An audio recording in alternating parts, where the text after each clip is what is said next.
내 이름은 이진식이요. 악인을 고통스러운 죽음의 길로 인도하는 고문 소믈리에다. 단련에 하던 중이었다. 정보상 고다이가 단련실에 찾아왔다. 미안, 수련하는데 방해했네. 무슨 일이지? 옆에 있는 아는 이 애가 당신한테 할 말이 있다고요.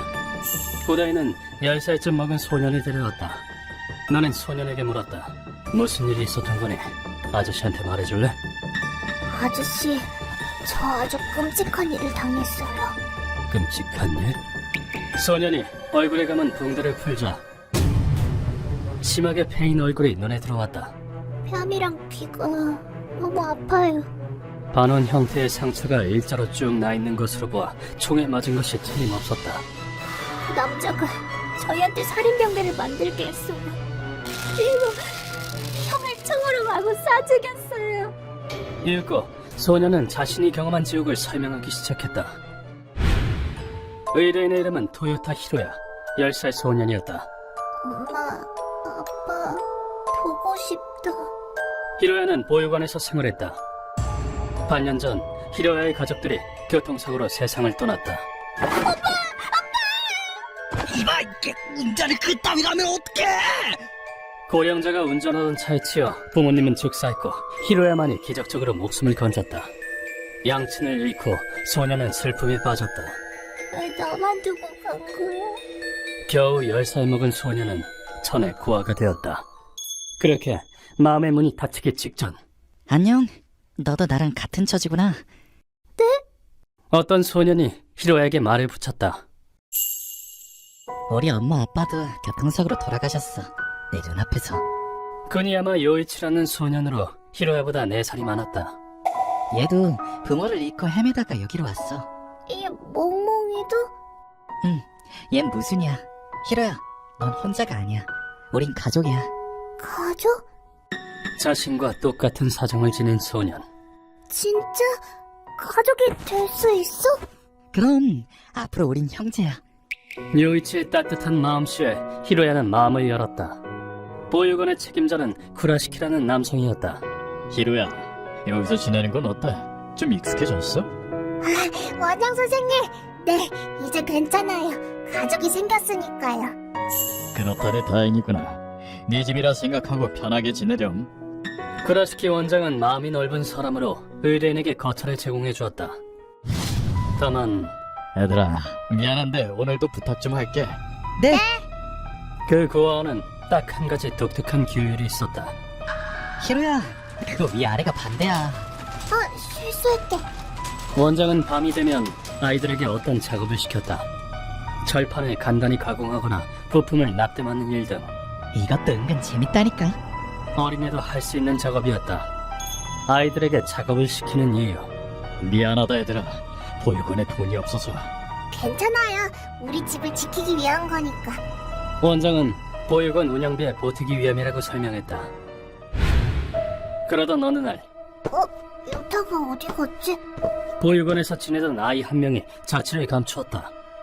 유타는 입양 가서 새 부모님이랑 같이 지낼 거래. 잘 됐다. 그치? 그랬구나. 잘 됐네. 그래도 섭섭하다. 그때는 그런 줄로만 알았다. 그날 밤 요이치는 마당으로 나왔다. 무슨이 밥 줘야 하는데 좀 늦었네. 배 많이 고프겠다. 그때였다. 문이 열려있네. 여긴 출입금지 구역이었지? 따로 떨어진 원장실 문이 열려 있었다. 요이치는 빨려 들어가듯 원장실 안을 들여다보았다. 살짝, 아주 살짝만. 뭐야 이건? 그리고 그곳에서 알아선 안 되는 사실을 알고 말았으니 요이치의 눈에 들어온 것은 바로 이게 다 뭐야? 총 맞지? 총을 손에 쥔 요이치는 어떤 사실을 알아차렸다. 잠깐, 이 부품은 전에 내가 절단한 새 파이프잖아. 어찌된 영문인지 알 수 없었지만 도망쳐야 돼. 여기 오래 있으면 안 돼. 무언가가 잘못됐다는 것만은 확실했다. 요이치는 의뢰인에게 달려왔다. 히로야, 여기서 도망쳐야 돼. 원장이 우리한테 총을 만들게 시켰어. 뭐라고? 일반적으로는 말도 안 되는 이야기였지만 형 말이니까 믿을래. 우린 가족이니까. 의뢰인은 요이치를 신뢰했다. 늑장 부릴 여유가 없었다. 지금 바로 나가자. 얼른 경찰서로 가서 신고하는 거야. 두 사람은 곧바로 탈출을 시도했다. 하지만 그들의 생각은 훤히 읽히고 있었다. 못된 일을 꾸며다니. 그럼 못 쓴다. 그곳에 나타난 한 남자. 번거롭게 하기는 얌전히 노예로 지낼 것이지. 자기적인 미소를 띤 쿠라시키 원장이었다. 잡히면 어떤 일을 당할지는 불보듯 뻔했다.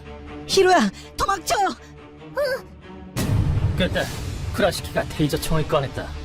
어딜 도망가! 전기 충격의 고통이 전신을 꿰뚫었고 결국 두 사람은 의식을 잃었다. 그 후 소년들은 낯선 장소에서 눈을 떴다. 여긴 어디야? 그곳은 영화에서나 나올 법한 사격장을 연상케 했다. 그때 쿠라시키가 입을 열었다. 쓸데없는 호기심은 화를 부르는 법.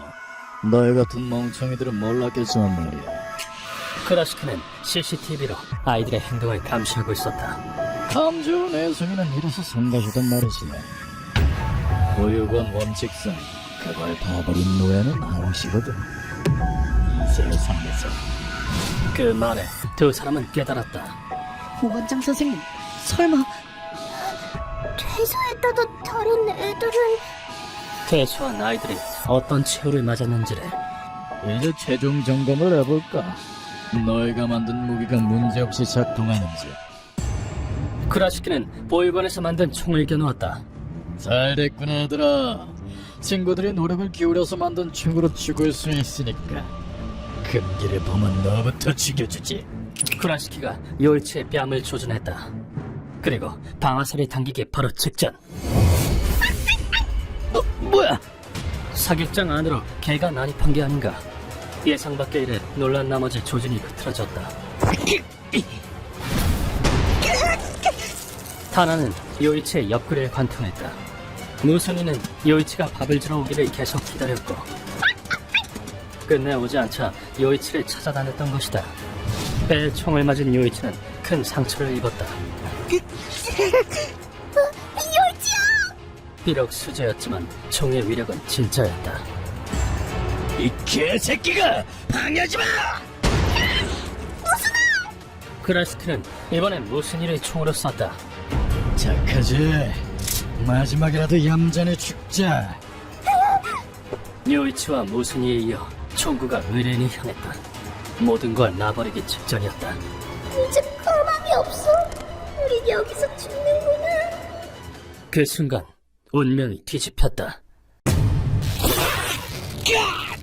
피투성이가 된 무순이가 놈에게 달려든 것이다. 그때 요이치는 입에서 왈칵 피를 토했다. 난 이미 태였어.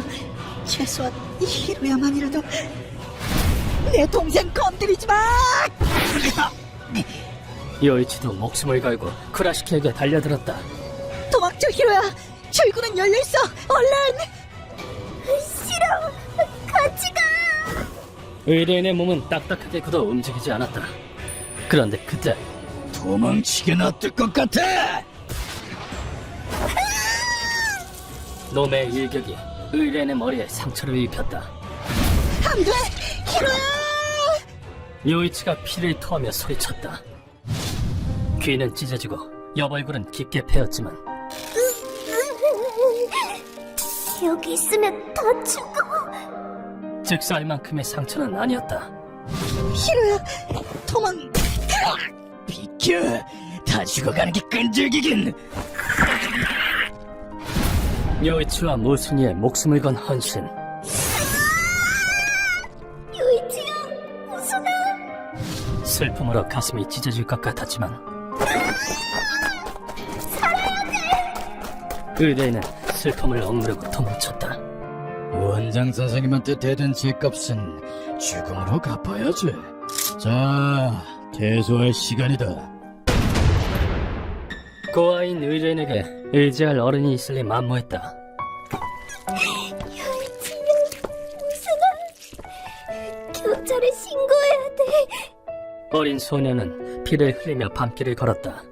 그런 히로야를 발견한 사람이 바로 고다이였다. 꼬마야, 괜찮아? 상처가... 이건 정상인가? 이런 거 하나도 안 아파요. 그놈한테 복수하고 싶어요. 그렇게 해서 나를 찾아오게 된 것이다. 모든 이야기를 마친 뒤 소년이 내게 무릎을 꿇었다. 부탁드려요. 가족들의 원수를 갚아주세요. 한번 가족을 잃은 제게 요이치 형과 무순이가 가족이 되어줬어요. 그놈은 제 가족을 도구처럼 뿌려먹고 죽였어요. 용서 못해요. 절대로. 너무나도 비통한 외침. 이 어린아이가 단기간에 2번이나 가족을 잃다니. 이 어린 손을 나는 도저히 뿌리칠 수 없었다. 그래, 아저씨가 책임지고 복수해주마. 가족들이랑 함께 살고 싶었는데. 약자를 구하는 것이 검은 소믈리에가 존재하는 이유니까. 그 후 고다이가 정보를 전해주었다. 범인 행동은 쿠라시키 타케미치, 보육원의 원장으로 정신나간 밀리터리 광야. 쿠라시키는 양친이 설립한 보육원을 운영하고 있었다. 직장도 없고 이거라도 해야지 뭐. 양친의 죽음으로 고아원에 물려받은 것이다. 애당초 보육원에 무관심했던 쿠라시키는 귀찮게 뒤치덕거리나 하고 앉아있으니 이거 한 달간 총도 못 쥐어봤네. 보육원 운영에 실정을 냈다. 그러다 기분 전환으로 발들인 불법 카지노에서 잃어먹을! 유감이군요. 놈은 거액의 빚을 지게 되었다. 그 무렵 상황을 한 번에 역전시킬 방법을 찾았으니 이거야. 이거 대량 생산해서 팔면 빚을 청산할 수 있어. 어떤 외국 사이트에 올라온 제조법을 기반으로 수제총을 제작, 판매하는 것이었다. 쿠라시키는 어려서부터 밀리터리 마니아였고 역시 총 최고야. 총에 해박한 지식을 가지고 있었다. 그리고 놈은 기어이 깨달았다. 아, 그렇지 참. 나한텐 일꾼이 있잖아. 무고한 아이들의 노동력을 활용하는 방법을. 진실을 깨달은 아이들은 사살되었다. 열등생은 이만 아웃이다. 싫어. 살려줘. 수자총의 성능을 확인하는 관역으로서 이제는 빚을 다 갚고도 남을 만큼 떼돈을 벌고 있어. 듣기로는 엄청난 물건을 손에 넣었다던데. 내일 쿠라시키의 창고에서 마피아에게 총을 팔 예정이야. 그러면서 고다이는 창고 위치가 적힌 종이를 건네주었다. 그 후 우리는 쿠라시키의 신병 확보를 위한 행동을 개시했다. 오, 여기가 그놈이 소유한 창고로군요. 그래. 여러분, 단념하고 저 세상으로 가시죠. 뭐야, 습격인가? 단념은 알아지갈. 창고 내부에서는 한창 거래가 이루어지고 있었다. 그때 내 시야에 들어온 것은 뭐야 저것들은? 테이블에 놓인 대량의 수제총이었다. 그때 마피아들이 총을 손에 쥐었다. 마침 잘 됐네. 성능을 확인해볼 좋은 기회야. 내 말 잘 들어. 그건 아이들의 노동력을 착취해 만든 총이다. 한 발이라도 쐈다간 모두 죽여버리겠다. 다음 순간 헛소리하고 자빠졌네. 벌집으로 만들어주마. 나는 총알을 회피함과 동시에 아마추어의 실력으로 나를 맞출 수 없다. 작은 칼을 꺼냈다. 그리고 단숨에 적들에게 다가가 충고를 무시하면 안 되지. 어퍼컷에 날리듯이 칼을 밑에서 찔렀다. 차례차례 적들의 목숨을 빼앗아갔다. 이 세상에서 사져라 쓰레기. 눈 깜짝할 새 모두 성장이 되었다. 그때였다. 굉음과 함께 벽이 부서졌다. 전쟁이다! 손에 넣은 엄청난 물건이 이거였나 보군. 안쪽 방에서 나타난 거대한 무언가. 그건 놀랍게도 전차였다. 드디어 손에 넣었다고. 진새끼 놈들 방해하겠다면 가루로 만들어주마. 놈이 전차 안으로 몸을 숨기고 곧 포탑이 선회했다. 루커, 포탑 앞에 서 있으면 안 된다. 네, 선생님. 루카에게 경고를 보내기가 무섭게. 와, 포가 굉음을 울리며 불을 뿜었다. 고시포탄에 독자적으로 개조한 것인가? 큰일이에요, 선생님. 어떡하죠? 아직 조준엔 익숙하지 않을 거다. 문제없어. 고금동서 보병이 전차를 쓰러뜨린 차례는 무수히 존재한다. 나는 전차를 중심으로 주변을 뱅뱅 돌듯이 달리기 시작했다. 교란 작전이냐? 그딴 게 통할 줄 알고. 크라시키가 움직임을 따라 포탑을 선회시켰다. 최신식 전차라도 포탑이 한 번 도는 데에는 20초가 걸린다. 참, 미꾸라지처럼 잘도 빠져나가는군. 하물며 구식 전차가 내 속도를 따라잡을 리 없었다. 전차는 조정, 탄약 장전, 발사 등 여러 명의 탑승원이 필요하다. 한 명으론 빈틈이 생길 수밖에 없다. 어렵지 않게 전차에 올라탄 나는 해치를 강제로 열었다. 그리곤 크라시키의 머리채를 잡고 뭐 하자는 거지? 장난하나? 강제로 전차에서 끌어냈다. 기왕 이렇게 됐으니 오늘은 여기서 질문을 던져볼까? 크라시키, 너는 아이들을 속여 살인 경기를 제작하게 하고 비밀이 들키자 살인까지 저질렀다. 피해자에게 죄스럽지도 않나? 질문에 대한 놈의 대답은 이러했다. 반성? 내가 왜? 지지리도 없는 멍청한 고아들 이용한 게 뭐 어때서? 난 주인으로서 유용하게 써먹어줬을 따름이야! 나는 크라시키를 바닥에 아무렇게나 던졌다. 루커, 묻거라. 오늘 고문은 여기서 하자. 이놈에게 딱 맞는 고문이 떠올랐다. 죽도록 아플 테니까 각오하세요. 뭐 하는 거야? 루카가 커다란 나무 판자에 크라시키를 묶었다. 한편 나는 놈이 운전하던 전차에 탔다. 조정법은 대충 알겠고 잠시 후 전차를 출발시켰다. 왜 조종할 줄 아는 건데? 와, 찌부셔다. 전차는 고속된 크라시키 쪽으로 전진했다. 전차는 속도를 줄이지 않고 캐터필러로 놈의 하반신을 뭉갰다. 내 다리가! 무슨 전병같이 생겼네요. 놈의 다리는 완전히 납작해졌다. 진짜 고통은 지금부터다. 다리 좀 뭉개진 걸로 소리 지르지 마라. 이어서 놈을 묶어둔 판을 벽에 세로로 세웠다. 뭘 하려는 거야? 무기 건품을 도와주려고. 기쁘지?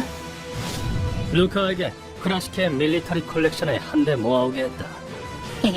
저런 바보는 물건을 모으는 습성이 있더라고요. 안 돼! 내 콜렉션에 함부로 손대지 마! 자, 시작해볼까. 그렇게 소중하다면 돌려주지. 나는 냉철하게 칼을 던졌다. 칼은 놈의 어깨에 명중했다. 이어서 놈의 콜렉션을 차례차례 던졌다. 관역이 되는 기분이 어떤 건지 너도 한번 느껴봐. 쉽게 죽이지 않을 것이다. 가능한 한 오래 고통을 느낄 수 있도록 말이다. 지뢰입니다. 마니아라면 경기의 성능은 직접 몸으로 확인해라. 콘크리트 조각이 지뢰에 맞았고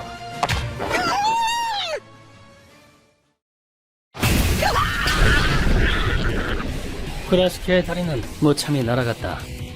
그 후 몇 시간에 걸쳐 놈을 관역 삼아 칼을 던졌다.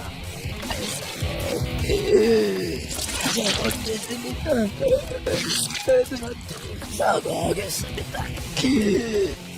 용서해주세요. 죽음을 목전에 둔 크라시키가 살려달라 애원하기 시작했다. 나는 못 들은 채하고 전차에 탔다. 이 전차 네가 심혈을 기울여 만들었다고 했지. 뭘 하려고? 그리고 조정석에 올라탔다. 쓰레기 같은 놈. 자기가 만든 무기로 가르나 되어버리다지.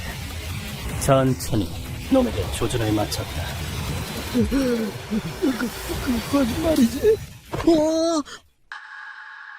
파이어.